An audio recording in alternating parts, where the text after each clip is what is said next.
औरंगजेबाच्या कबरीवर विश्व हिंदू परिषद आणि बजरंग दलाने निदर्शने केल्यानंतर नागपुरात 17 मार्चला अचानक परिस्थितीत तणावपूर्ण झाली। मुस्लिम समुदायाचा आरोप आहे की बजरंग दलाने जाळलेल्या चादरीवर काही कलमा लिहिल्या होत्या, त्यामुळे त्यांच्या भावना दुखावल्या। दरम्यान यानंतर अचानक नागपुरातील महल परिसरात हिंसाचार भडकला, ज्यामुळे महल परिसरात मोठ्या प्रमाणात दगडफेक करण्यात आली, तसंच जाळपोळ देखील करण्यात आली। औरंगजेबाची कबर काढण्यात यावी या मागणीसाठी आज सकाळी नागपूरमध्ये विश्व हिंदू परिषद आणि बजरंग दलाने निदर्शने केली होती। पण आता या सगळ्या घटनांना वेगळं स्वरूप लागलं आहे। बजरंग दल आणि विश्व हिंदू परिषदेच्या कार्यकर्त्यांनी औरंगजेबाची प्रतिकात्मक कबर जाळली। त्या दरम्यान बजरंग दल आणि विश्व हिंदू परिषदेच्या कार्यकर्त्यांनी यासाठी एका चादरीचा वापर केला, त्यावर काही कलमा लिहिल्या होत्या। वृत्त सविस्तर जाणून घेण्याकरता चॅनलला सबस्क्राइब जरूर करा। मुस्लिम समुदायाचे म्हणणे आहे की या संदर्भात नागपूरच्या महल परिसरात असलेल्या शिवाजी पुतळ्यासमोर मुस्लिम समुदायाने निदर्शने केली, पण पोलिसांनी निदर्शकांना तिथून हुसकावून लावले।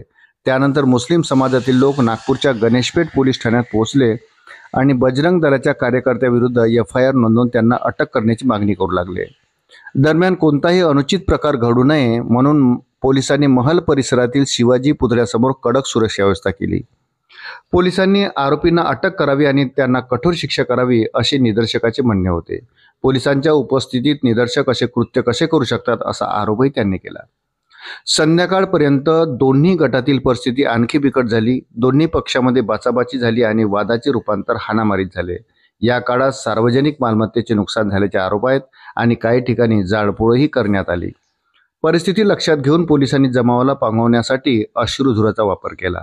नागपूरचे सहआयुक्त निसार तांबोडी यांनी या घटनेचा संदर्भ देत सांगितले की पोलिसांनी गुन्हा दाखल केला आहे। पोलीस अधिक तपास करीत आहेत। त्यांनी सांगितले की बजरंग दलाच्या कार्यकर्त्यांनी औरंगजेबाच्या कबरीबाबत निदर्शने केली होती।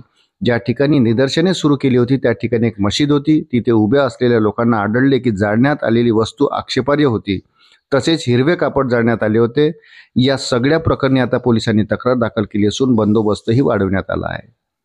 हिंसाचारग्रस्त भागात कडक पोलीस बंदोबस्त, रॅपिड ॲक्शन फोर्स तैनात करण्यात आले आहे। अधिक नुकसान टाळण्यासाठी अग्निशमन दलाने आग आटोक्यात आणण्याचा प्रयत्न केला। पोलिसांनी आता हिंसाचारात सहभागी असलेल्यांना ताब्यात घेण्यासाठी जोरदार सर्च मोहीम सुरू केली आहे।